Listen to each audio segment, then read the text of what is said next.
Welcome into the You Got Served podcast, season 6, episode 2. We got a lot to cover tonight. Hope everybody had a Merry Christmas. There's some things been happening in regards to our football team. We'll get into that in just a second. Is it me, or does Christmas come and go faster every year? You know, it seems like once you get to about Halloween, um, you automatically hit the trifecta of Halloween, Thanksgiving, and Christmas. It comes and goes like a blur. It's kind of depressing. Um, does anybody else feel that the older you get, the less you care about holidays and birthdays? I might be in the minority in this, but every month it's something. Every month it's a birthday, an anniversary. Um, it's something all the time you're spending money. $10 here for a gift, $5 here, $25 here, Christmas. It's always something. I take a stand. Sometimes I do take a stand. Sometimes I don't. I skip people's birthdays. In one of my best friends group, the guys that I've known since I was like 20, in there, he's always want to get together for people's birthday. Why is that? I believe everybody over 30, everybody over the age of 30 should stop selling birthdays. Is that bad?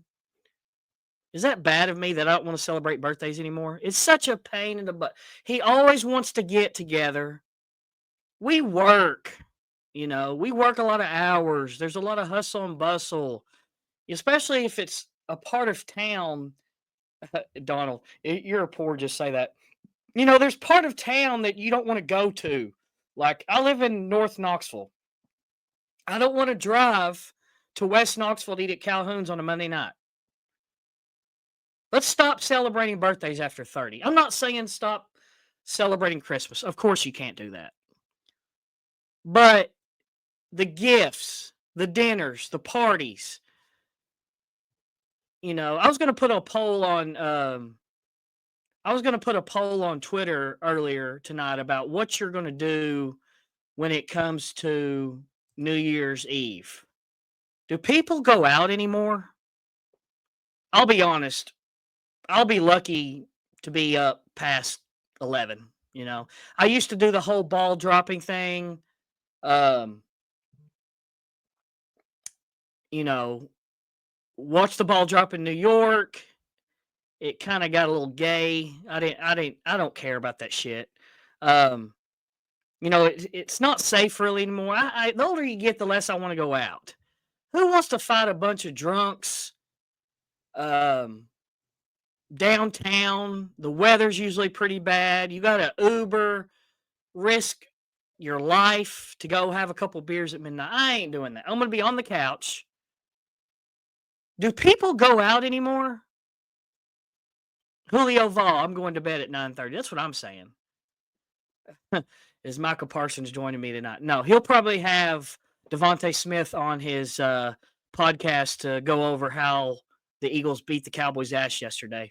I don't. Is that bad? I don't want to go. I don't want to go out. I don't want to do birthdays anymore. I'm taking a stand.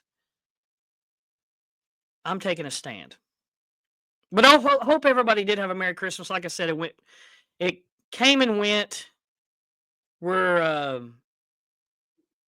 focusing on New Year's Day. I like New Year's and New Year's Day for college football bowls, the playoff. NFL postseason is about to be here. Great time of the year. Great time of the year to your sports, if you're into that kind of thing. Let's see here. I finished Squid Game 2. Any Squid Game fans? Anybody watch it out there? The first season was solid. If you don't know what Squid Game is, it's basically set. I guess it's over in Asia somewhere, and it's set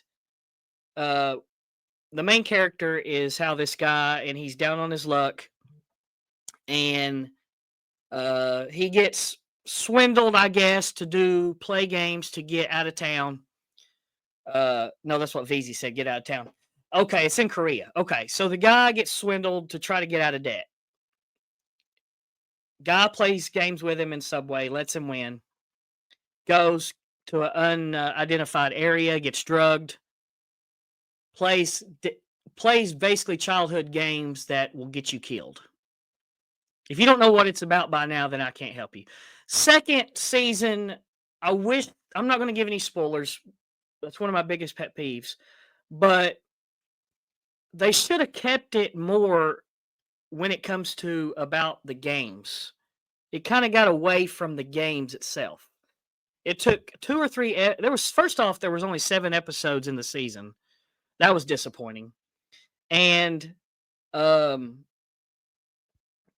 season, it took 2 or 3 episodes to get to the games. That was disappointing. And then it got away from the games. I didn't like that. And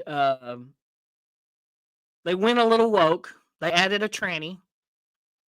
Like, what's the point of adding a tranny to that? Like, I don't understand. Like, I don't care if you have a gay character.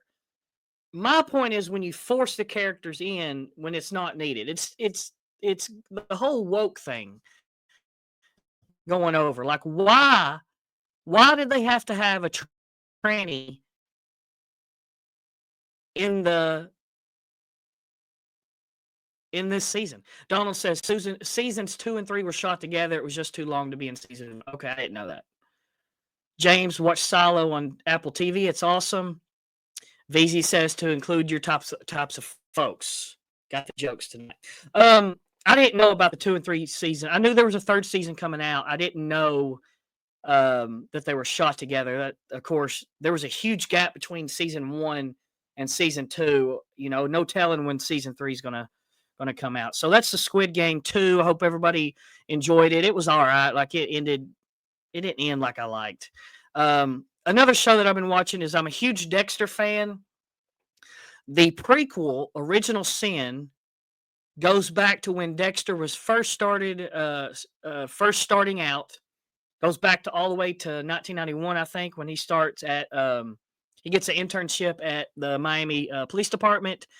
There's characters involved like Angel LaGuardia is in it. Harry, which is played by Christian Slater. I thought that was an interesting choice. The guy who plays Angel, I tell you what, he looks just the spitting image of the other guy, the one from the Dexter show. I liked how they did it. I thought, sequels and prequels, you never really know what you're going to get. It has to have good writing. A lot of this stuff that they want to do, the reboots and sequels, it never turns out great. This one so far, I'm in 3 episodes out of the 4 that's already been released, and it has me glued to the TV. I love to see how Dexter starts, how it shows his first kill. Like, for instance, and this really isn't a spoiler, during his kills, he's known for the plastic, right? He puts plastic all over his kill room. In his first kill, he struggles putting the plastic up, right? And the inner voice, which is Michael C. Hall, I think Michael C. Hall will always be included in these little side hustle shows of Dexter, side universes. And Michael C. Hall is the inner voice of Dexter, and he talks about how, cut me some slack. This is my first kill, as he's struggling with the plastic. I thought that was a little nod to the original series. But they're going to do a side series of John Lithgow with the Trinity Killer. That'll be really good. He played that part. Season 4 is by far the best season of the Dexter series.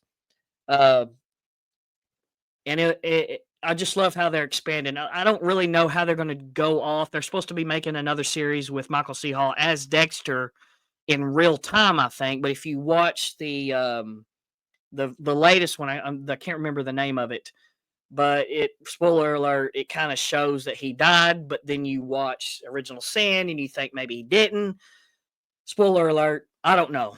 But the Original Sin is a great series. I'm actually started the original Dexter. It got me on the original series yesterday, so I'm going to watch that again. That's a couple shows out right now. I don't really have a lot of other movies and TV shows. There's really nothing out right now. Netflix has been kind of down when it comes to releasing things. Um, Carp says he's watching Gladiator 2. I tell you what, this is going to kill somebody. I've never seen Gladiator 1. I've never been a I don't know what you would call it, like that setting. I've never been like the whole gladiator empire, the Roman Empire, whatever it is. I've never been the setting of like Game of Thrones. I've never been like Dungeons and Dragons. I've never really had any interest in that. It just doesn't do it for me. I know. Carp said, "Oh my god, one day I will sit down and watch it. I'll watch it." Somebody was worried about Gladiator 2 going woke. I think like didn't they interview Denzel Washington and they said something like he had a kissing scene with a dude. Like why even put that in there? They cut it from the movie, I think, but why even put that in there? Like I don't understand. Just another you know, just another example of all that. Why just put it in there for no reason? I got my buddy Chris coming on. I would like to finally do some calls. Let's start on some of this Tennessee stuff. So, unless you've lived in Iraq, uh, uh, VZ, the more you talk, the more I understand why you're you. Yes, sure. So, unless you've been living under a rock, we're a week from the season's been over. I should be getting ready to go to Pasadena tomorrow. Well, that didn't happen. Um, in the past week, Tennessee's lost some players. We've lost some wide receivers, and we about lost pretty young, good talent. We're currently waiting on the decision of another current young talent, which is Matthews, wide receiver. So we lost Squirrel White, Nate Spillman, Nathan Leacock, Chaz Nimrod, and Caleb Webb to the transfer portal. I want to call out the fan base a little bit. I think in the past week, we have acted fools and we have acted like the world is coming to an end, like it's Derek Dooley season again or it's Butch Jones season again.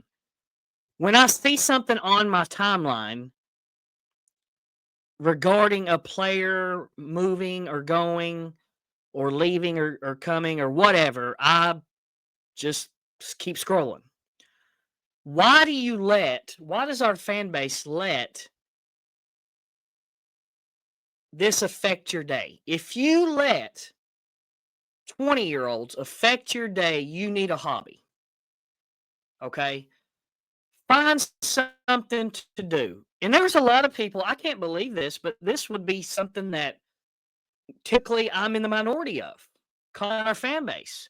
But for the most part, the rest of the fan base has, the smart ones, has called out the dumb ones just like I would. I think I'm finally coming around on turning my fan base.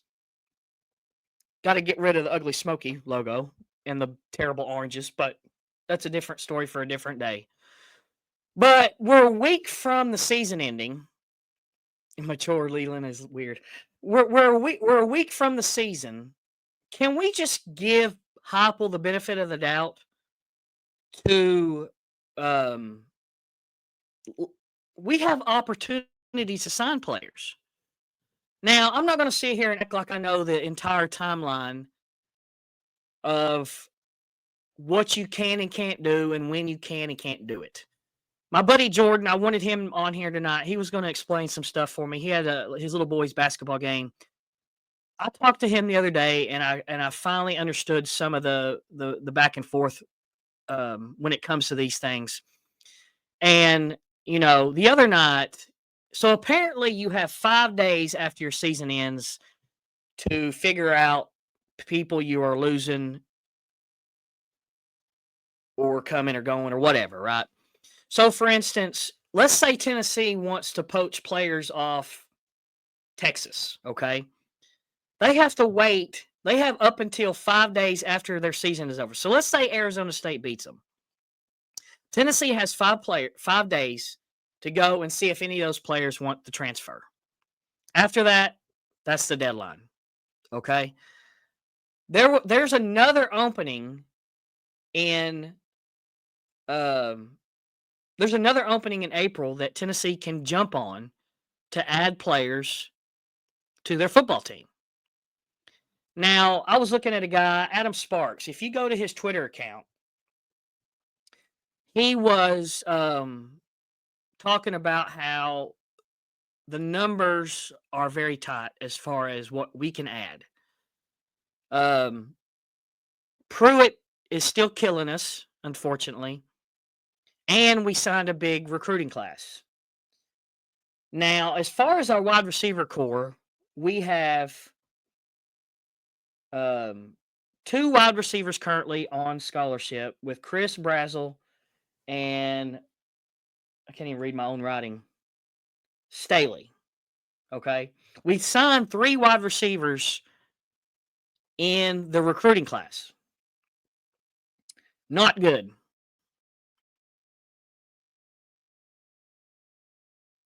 Now, I'm not going to spread rumors, but this is a podcast. We're going to do what we do. It doesn't matter.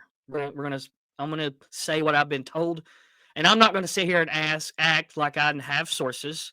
I just hear things through social media, and you can take it all with a grain of salt. Again, I do not claim I have sources, but I do know people that know people who are on the message boards and who are, around the reporting aspect of it. Okay. Apparently, the wide receiver coach is not the most likable. Okay. Not a lot of guys like the wide receiver coach, apparently. One thing I'm worried about when it comes to Josh Heupel is I heard Leland has sources. There's three straight comments. There you go. I've heard that this guy's not likable. Okay. And I'm afraid Josh Heupel is going to hire his buddies and keep his buddies around. And that's what I'm kind of scared of. Josh Heupel needs to do what's best for his career, and we need to find the best coaches for the problem, okay? I'm not a big Tim Banks fan. I went on my rant last week. I personally think we should fire Tim Banks. Let's upgrade.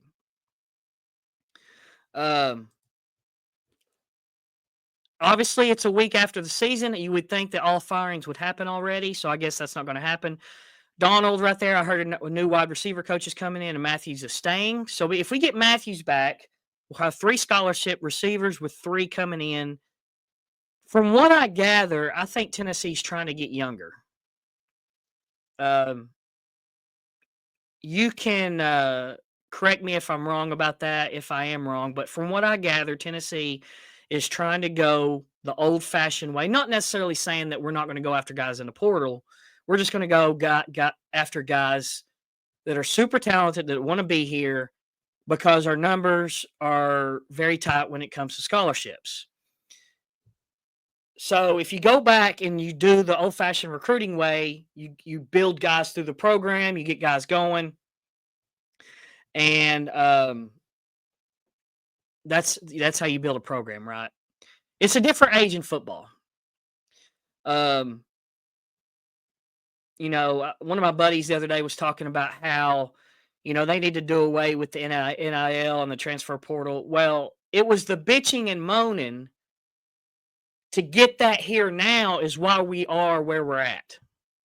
And I tweeted something the other day about how now I don't know the whole legal and illegal things you can do. I'm not going to pretend like I know. When I when I say what I'm about to say, I mean this in a perfect world. Not there's no legal boundaries, the NCAA, all that stuff. This is in a perfect world. I tweeted the other day that there should be a NIL cap, and if you want to do it by position or by player or by program, I think it should be should be countrywide and a contract. And somebody responded with, "Well, you can't do a contract because of this legal notion, whatever, whatever, whatever." Like I said, in a perfect world, let's say you get a guy through the portal, you make him sign a 2-year contract. He's here for 2 years. You don't have to worry about your wide receiver. Like right now, you're worried about your wide receiver core being nothing. You get a guy for 2 years, he's guaranteed to be here for 2 years. You get 3 or 4 guys like that, signed a contract, keep them here. And let's be real here for a second. I know we went 10-2, but the wide receiver core was not good this past year. My buddy Daniel, we need wide receivers that have go make a play mentality and are actually have the ability to go make those plays. Yes, we did not have guys that could stretch the field. We didn't have speed guys. And we struggled when it comes to moving our offense. Now, we're going to look back on this. I said this last week. We're going to look back and we're going to say that it was a miracle that we went 10-2 with this team. But let's stop acting like we're losing Peerless Price, Cedric Wilson, and Kelly Washington. Okay, because we need to revamp the wide receiver core. VZ, you're right. There needs to be a binding clause that protects both player and school. The problem with that is you're locked into him for multiple years. Schools want the ability to cut bait and hand out, get shirts when needed. Well, it's kind of like the NFL. I mean, I don't know how you could do it, but you could maybe say, sign this 2-year contract. If we end up not liking you, there has to be some kind of punishment. They still get their money, right? Like in NFL, like Kirk Cousins is still about to get paid, right? Kirk Cousins signed a huge contract in offseason. The Falcons don't want him anymore. He still has a guaranteed contract. He's still going to get paid. Like I said, I don't know the ins and outs of all this side of football. I think it's a clusterfuck. Okay. But that's how I would go about it. I don't know how you can do it, but there's got to be a fix. There has to be a fix to this.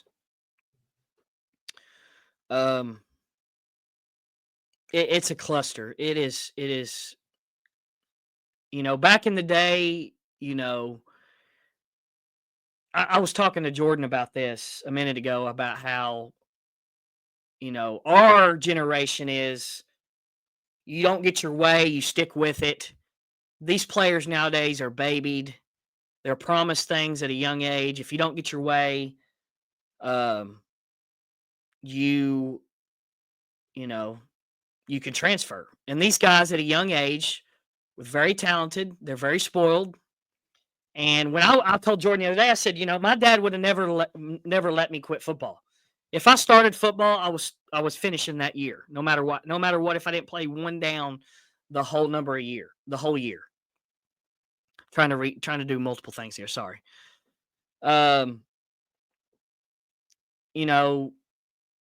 These guys today, if they're not starting, they're leaving. And I've read this somewhere the other day how you can't build depth anymore. A guy that is third string can go to Tulane and start. So you're going to have to pay for your top talent and you're not going to have anybody behind them because those players want to play. You're kind of in a lose-lose situation. So it's going to be hard to build depth, and your star players want money each and every year. Now, some of the other stuff that I've heard, again, I don't have sources. This Boo Carter thing, okay? Boo Carter was our punt returner and played some defensive back. I don't really know how much he played. What time does JG come on? I don't know how much Boo Carter played this past year as far as defensive back. I know he played some. Somebody pointed out that he played some in the playoff game. He had a hard time lining up. So, for what I've heard through the grapevine, again, I don't have sources. I know people will bitch in the comments. Apparently, there was some tampering going on. By the way, that's another issue. You got schools all your players, and you're not supposed to. Like the UConn coach came out today and said, first off, no one's going to UConn to poach your players. But Jim Moore said something like, we know who you are. We're going to after you, basically. It's elite poach players. So apparently Colorado and Deion Sanders was trying to poach off Boo Carter. He was getting paid $300,000 here. Colorado offered him $900,000 and basically to be the next Travis Hunter. He met with the coaches. The coaches said, okay, we'll play you on offense. We're going to give you a bump in the raise. Boo Carter stays. That's basically what I've heard. There were some rumors about Nico in Miami. I think Basilio said that today. There was some tampering going on there. My thing about Nico, man. So he came out when he first came here. Then it was $2 million a year, $8 million total, right? So it's kind of like NFL contracts when quarterbacks set the market. Okay, I'm a huge Dak Prescott fan. Everybody knows that. Dak Prescott is not the best quarterback in the league, but he was getting paid like it because that was the market at the time that he got paid. And then you got guys like Kirk Cousins. I guarantee somebody will pay Sam Darnold now that he's had a good season. So you set them, like Donald just said, you set the market too high, and now these quarterbacks, there was a guy from Tulane or something that is getting paid $4 million a year. Well, if Nico's sitting there and he's like, well, this guy over here is getting paid $4 million, I'm getting paid $2 million, I want more money. That's another issue that you're going to have. So I don't know what they're going to do. I'm going to try to get some calls here. VZ, if you want, go ahead and call. You know the number. But I don't know what they're going to do. Donald said now it's a question of do we have enough money to surround him with the protection and the weapons. That's another good question. You got to have money in the pot to pay for all your offensive line. You have enough money to pay your wide receivers.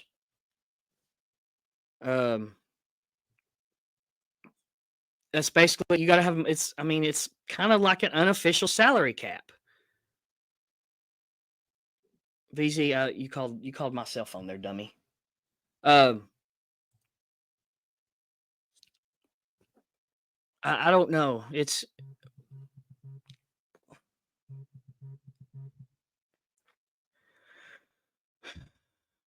it's one big clusterfuck, and I don't know what's going to happen. But back to our fan base. Everybody just needs to calm down, dude. I went through and muted anybody that mentioned something about the portal. I went through and there's VZ right there. Can you hear me? VZ? VZ. Hold on, it's connecting.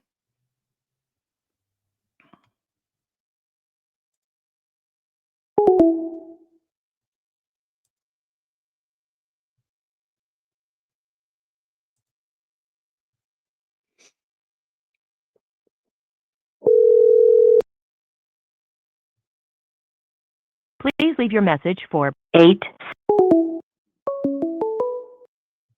Hello, you there, buddy? What's going on, man? Hey, man, what's up? We got you on finally. All right, sweet. Oh, I mean, what you're saying is accurate. We set the market too high, and now everybody that's anywhere else wants the same money, even though, like, not everybody's the same quarterback, you know? And really, he hasn't lived up to $2 million worth of pay, if you ask me. Yeah, not at this point he hasn't. I mean, you say that he tended to. As far as anything, as far as splashiness, no. It's his first year starting. You know, he could take. And I'm not bashing him. I've seen flashes where I'm like, oh yeah, he has it, you know, and he has the want to be great. So like, I'm not gonna hold it against him as he hasn't lived up to $2 million. But like, I mean, when the next person wants to get paid the same amount, like, you have to do as good or better than what's been shown already. And there's probably less than a handful of quarterbacks at that level, you know? Yeah, and I believe it can be open to criticism. Don't you think he's allowed to take criticism? I mean, everybody should be open to constructive criticism. Sometimes we as a fan go wild and some of it's uncalled for, but like, that's also somewhat our right as a fan, you know, like, we can be obnoxious. Yeah, what would you do for the what would you do for the whole NIL thing in the transfer portal? Anything you would do as far as rules go? All right. So like, how I see it is that how it's set up now is just a wild west. And the players have all the control and they can do whatever they want and strong arm any college in the country that's going to pay them money. Like, I thought, oh well, I've got this deal from this university. Oh, I've got this deal from the next university that's, you know, $50,000 more a year. Like, now they're strong arming their current school because one, there's no cap on how many transfers you get. I don't care that you. So say you want to transfer every year, but you should be capped at how many transfers you have. You have 3 transfers to use in 5 years. You know, if you want to use them your first 3 years, then so be it. But then you don't have any more for your next 2 years of eligibility, whether you redshirt 1 year or not. And then, or on the flip side, you should have a binding contract for a set year.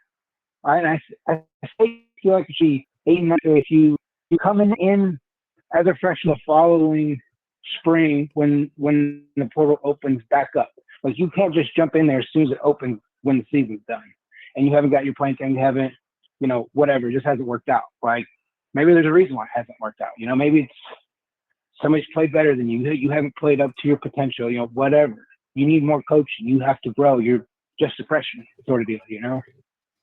But Yeah, there's just a lot of different things that you could do, or, you know, say you just leave it as it is with a binding contract for, say, 2 years. But the only way the player gets out of it is if the school recruits over you. Then it's like, okay, hey, yeah, we've got somebody that's coming in as a 5-star and you're just a 3-star. You're free to go now. All good points there. Like that would be one way for All good that points would be there. one way for the player to get out of it without repercussion, essentially. But I got you. Anything else before I let you go? no, that's it. All right. Appreciate the call. Like, That's VZ giving his 2 cents. Anybody wants to call 865-257-9567? It's I don't really know what to say about it. It's kind of I'm just pissed off at my fan base. Like there was people yesterday that was canceling their Vol fund. I mean, I'm not the one to hand out money either, but I mean, that's just, and then they're posting it. Like, that's a terrible look. That's a dumbass look, man. And y'all bitch and moan for 20 years because we have these coaches, and we have averaged 10 wins a season in the past 3 seasons, and y'all want to go rip it down. Like, I'm not saying go out and and stop tagging all these damn recruits and guys in the portal. Dude, no one is looking at Go Big Orange 69 Twitter account and say, "Oh, I'm going to go to the Tennessee because I saw this. I saw this post with me in it." No. Stop tagging the damn portal guys. No one gives a fuck, okay? No one cares. It makes you look stupid. It makes you look like the begging ex after a breakup. And if you want to cancel your Vol Club membership, don't post it on the internet because it makes you look like an idiot also. Please stop tagging Danny White. Oh, I can't stand that. Everybody knows I hate that shit. Don't tag the athletic director. I'm pretty sure he doesn't even run his own account. My God, y'all. I mean, this fan base, they want to yell and scream about taking over Columbus and stopping a coaching search and doing all this bullshit. Vol Twitter undefeated. You look stupid. You look about retarded. Let Hopple and them work as is, and let's wait and see. We have what? 9 months till the season? We have 9 months. Do you know what can happen in 9 months? It's okay. We're not replacing Peerless Price as a wide receiver. Everybody breathe. We have a number 1 basketball team. Rally behind them right now if you need a hobby. If you need to get away from Vol athletics, go build a model airplane. Go, make TikToks. I don't care. I don't care what you do on the side, but go do something. Go read a book. Go binge watch a TV show. You look about pathetic. I swear to God, I muted like 30 people yesterday. If they tweeted something about the portal, they were going to get muted. Made me go about have an aneurysm. Let's talk about some of the college football playoff. I'm still mad. I'm still mad we're not going to Pasadena tomorrow. Donald, buddy, we should be heading down to Atlanta to catch our flight. I love this though. I love this time of year. I love these games. I tell you what, I just went on a rant about the negativity of Twitter. Everybody gathering together to watch a college football playoff game on Twitter is what makes Twitter great. This is one of my favorite times of the year. So we have tomorrow Penn State and Boise State. Now, 11-point favorite by Penn State. What do we think is going to happen? I'm going to be honest with you. Besides last week, I mentioned I know it was SMU. Penn State's not blowing out many people, and I know they blew out SMU. That was a weird game by SMU. They threw like 2 pick sixes or something. But 11-point favorite. Now I don't really know much about Boise State's quarterback, but I think Gentry, the running back, is going to show why everybody he was a Heisman snub. I think he's going to go off. I'm not saying Boise State's going to. I'm not saying Boise State is going to beat them, but if I had to pick, I would pick Boise State to cover and Penn State to win. Derek, yes, I like this comment here. So Brett McMurphy, they had a. They're talking about now taking away the college football playoff automatic bids, and they are for the conference champs. So Brett McMurphy redid the seating, and I tweeted about it. I said, the most Tennessee thing ever is the fact that they redid the seating, and Tennessee would get SMU at home, and then in the next round they would get Georgia at a neutral site without Carson Beck. That's just all you can do is shake your head and laugh. I think that's the way to go in the future.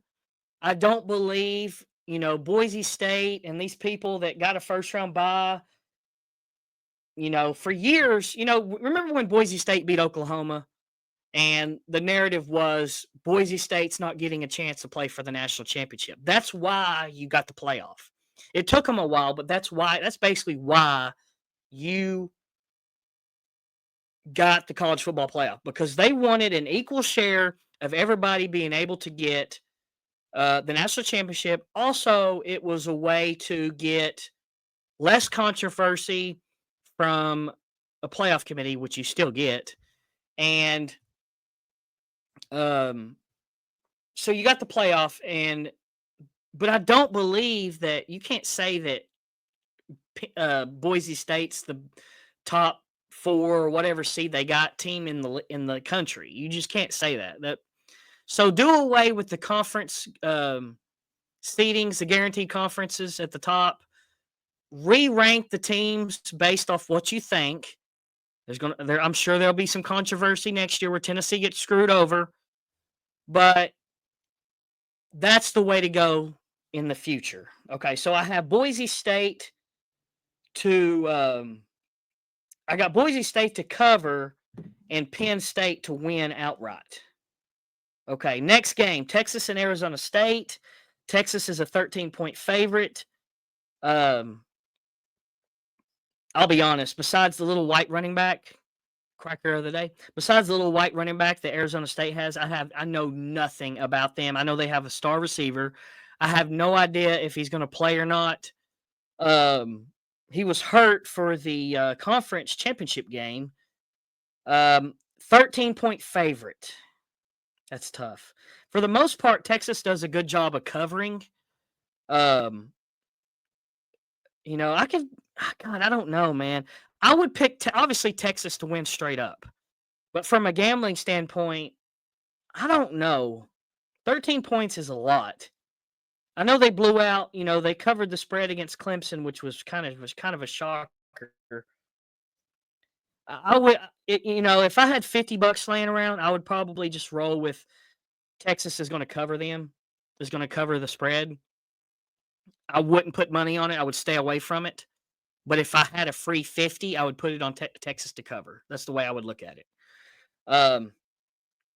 If you wanted to do a little parlay, you could do something like, you could do Penn State straight up, Texas straight up, and maybe add a little, let's see, you could do, do an alternate spread of like, Oregon plus 10 or something. Just you can go to the DraftKings and choose like different spreads.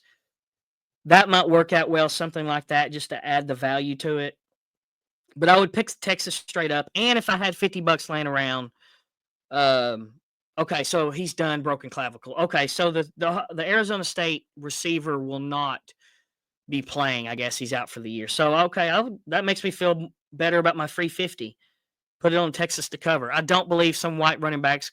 Texas has a great defense. They're not going to let him run all over the place. They're going to put the ball in the quarterback's hands for Arizona State and make him beat them that way. Next game is probably the sexiest of them all, Ohio State versus Oregon. If you're like me, a still pissed off Tennessee fan, you probably want Ohio State to go to hell. I think every Tennessee fan is probably an Oregon fan to this point for this game and for the overall college football playoff, the national champion. I don't believe, if you talk to Tennessee fans, you probably hate Notre Dame, Georgia, of course, Ohio State. And as a Tennessee fan, rooting for Texas would be against my religion also. So I guarantee the large portion of the fan base would be rooting for Oregon to win it all, I would assume. There's two opponents that Ryan Day has struggled with. That's Oregon and Michigan. It's hard to beat a team twice in the same year. And Ohio State kind of has got their swagger back. Head tells me Ohio State, heart says Oregon. I'd probably pick Ohio State. Texas money line with an alternate spread of Boise State plus 16. That's nice. I like that. Okay, Texas money. Let's do a 2-game parlay. Texas money line with an alternate spread of Boise plus 16 has plus money odds. I love that. That would have to. You wouldn't think Penn State would beat Boise State by more than 16 and a half, 17 points. I do like that a lot. I want Oregon to win. Again, if I had a free $50 laying around, I would bet Ohio State. I don't want them to win. I think that, like I said, it's hard to beat a team twice in a year. And the final game for this round is Notre Dame and Georgia. And for some strange reason,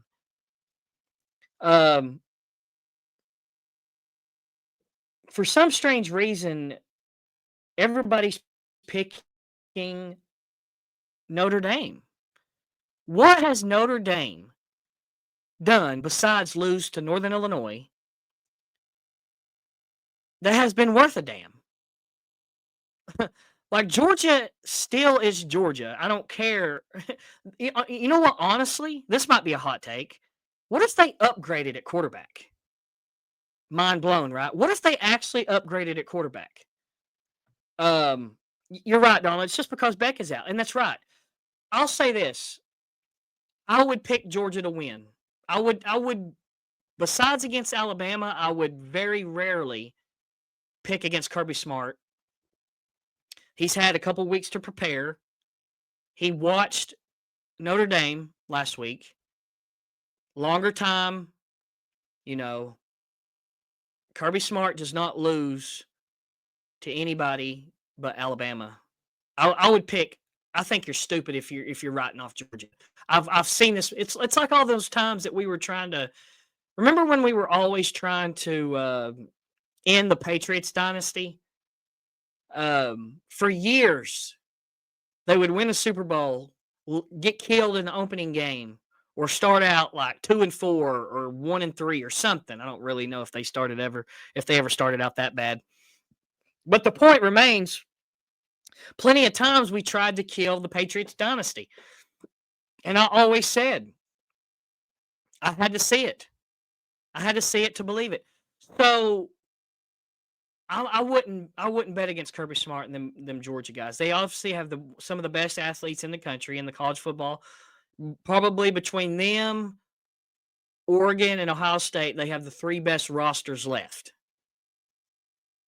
And Notre Dame would probably be 4th or 5th. No, Notre Dame would definitely be 4th.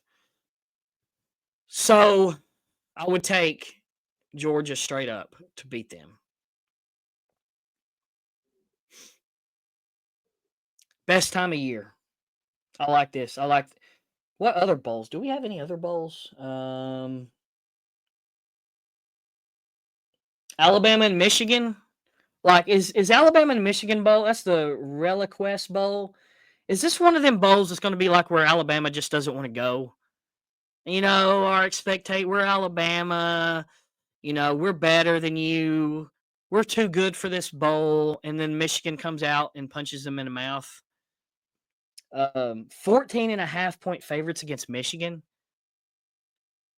Remember, they played last year. They played last year for in the semifinals. Michigan got them. Of course, Michigan had all their studs, their quarterback, and a bunch of athletes and all that. I'm interested to see if Alabama would just show up just to show up. I'm really intrigued by that. Louisville and Washington's boring as hell. I'll tell you what, South Carolina and Illinois. Everybody was on South Carolina's taint at the end of the season, trying to make a case for them to go. They were one of the hottest teams in the league. I can't stand Beamer. I hate South Carolina. I hate Beamer. But I would be really intrigued if them playing so hot would carry over into the bowl. 9-point favorites against Illinois. Illinois is tough. Like they're not anything sexy, but is Brett Bielema still there? Like he always has his guys ready to play, I think. I mean, I'm not a big Bielema fan, but that's interesting to know. 9-point favorite. That's the Citrus Bowl. Yeah, that's the Citrus Bowl.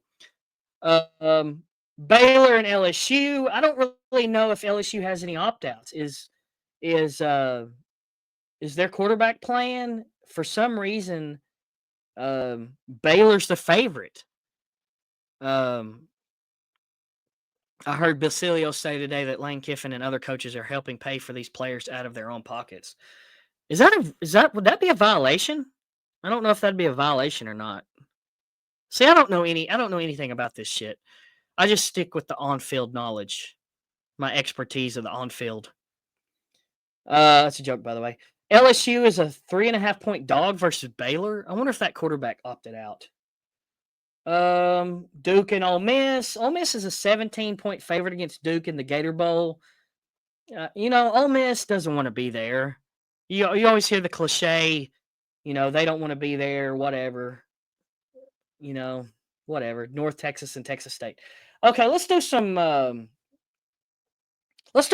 tweets. So I've been wanting to do this for a while before we've been on here for an hour. I had some other stuff I wanted to do as far as New Year's predictions and all that stuff. I might have to wait and do that. But I wanted to do some mean tweets. So if you follow me on Twitter, I say things that's on my mind. And some of my tweets, ever since Elon took over, my tweets get pushed out better than they were before the previous regime of Twitter was out there. And I talk a lot of shit. We all talk a lot of shit, but for some reason people find my tweets and I get hammered. I get constantly hammered. And I wanted to read some of these, like how the celebrities do on some of the shows, like they'll read the tweets about them or whatever. So I had a tweet when we were heading up to Ohio, and we were passing the Kentucky state line, and I tweeted, "Smells like poverty and AIDS." Well, 346,000 views later, we got some great comments. And a little side note, I will tell the @ of the person, but most of the time the @ is from somebody that's not real as far as their AVI goes, or they hide their face. They never post their face. I'm a big component on, if you're going to talk shit, show your face, okay? Stand behind what you say. I'm a big component on that. So, @CurBurner, it's your upper lip, fat fuck. That was the first one. You farted. Roll the window down. @FactsFirst 2020. You farted. Roll the window down. Okay. Another little side note to this. I troll people with my bio. I'm a feminist. I'm a trans. I have pronouns. I'm a feminist. BLM. Vegan. All that shit. So I get more people when it comes to my bio than anybody. So, next one up. At Michael one. Here's another funny thing. They all true in real life. Here's another thing. It's always like Bobby 685682. Like you couldn't just have. You basically got the first Twitter handle that Twitter made for you instead of going there. It's always like that. It's always like this one. Michael 151443131. He goes, "You are trans." Laughing emoji. Pretty funny. At KY Libertarians, Angry Dad. That's just your trans people here, bud. At Winion's KFC bag. Nice cankles, fat ass. Well, first of all, you can see my leg in the window in the reflection, but you can't tell if I have cankles or not. So in your face, Winion. Another tweet I had was I was roasting the women in Ohio. This was my tweet. Something else I noticed yesterday. At a home Tennessee game, every 3 feet I walk, there's a pretty girl. I'll be honest, I'm not so sure I saw 5 attractive OSU women all night. They got mad. Bronze back 12. Seems pretty judgy coming from a trans non-binary feminist, no? He had a picture of my bio. Not everyone is attracted to long-cut grizzly and 12 teeth, Craig Heeman said. Oh, you mean the pretty girlies weren't flocking to be around a bunch of fat sloths who crawled out of the cave and reeked of dog shit? Robert said. Not a man from a cousin fucker state trying to weigh in on attractiveness. LMFAOOOO. It wasn't just one O, it was 3 O's. They were laughing so hard. Shadowlay Friends 33. I know this fat ass mouth breathing Tennessee fan isn't on the timeline insulting the beautiful women of the great state of Ohio. Ohio does not have beautiful women, trust me. Another guy, who's this guy? It's Rel the Kid. I don't even know how you pronounce that. He took a picture of me when all our boys were together in clothing and layers of trying to survive the cold. He took a picture of and cropped to just my face. My G, you ain't got a cap. You're getting no bitches unless you pay for them. And then I made fun of Carson Beck. He announced his retirement. He announced his leaving Georgia. I said, so glad I don't see this retard all over my TV again. J. Jonah Jameson. He said he prison raped y'all in back-to-back seasons. It was fucking dirty and grimy how he did y'all too. Butt guts were everywhere. Never heard of butt guts before. Josh Heupel was left on the cold ground in the fetal position. David Viking _GA. He bent y'all over like your uncle at the steel. Gargle Dick Hillbilly. Okay. Shut your fat ass hillbilly cousin fucking inbred meth addicted ass up, little man.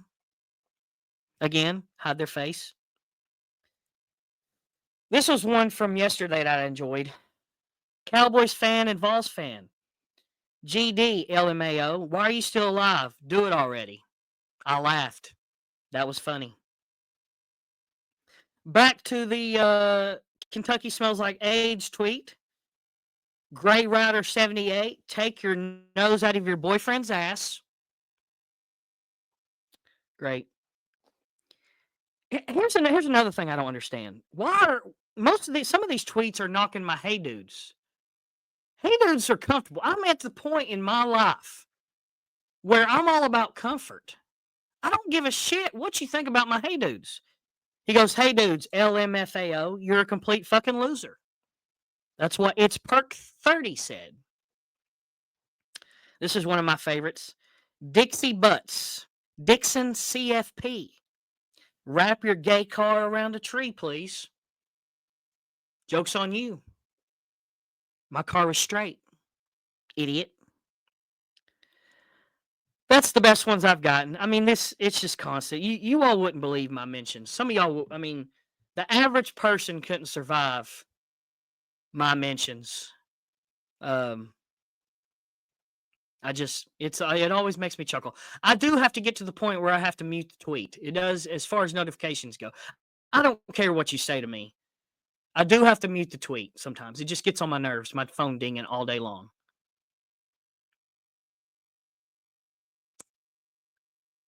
Pretty good. My buddy Chris didn't make it tonight. He was supposed to go in. He had a little girl he had to put down. I want to get y'all to call more. You idiots need to call more. Tired of this shit. But that's it for tonight. An hour in. I just wanted to break down some of the transfer. Tennessee fans, calm down. It's okay. Breathe. We're going to add some players. We're going to be fine next year. The schedule's fine. You got your core players coming back. Everything is fine. Everybody have a good New Year's. Stay safe. Let's watch these bowls together and tweet about it. Slurs. Comfort and peace of mind is king. There you go. You Got Served podcast. I'm out for tonight.